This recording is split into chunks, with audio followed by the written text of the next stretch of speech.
Magandang hapon sa lahat. Narito ang 5 PM draw. Araw ng Martes, October 31, 2023.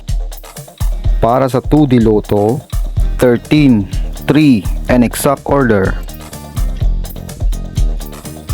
Para sa 3D Lotto, 5, 5, 7 and exact order. Congratulations sa mga nanalo. Mag-like, subscribe para updated kayo sa mga susunod na draw.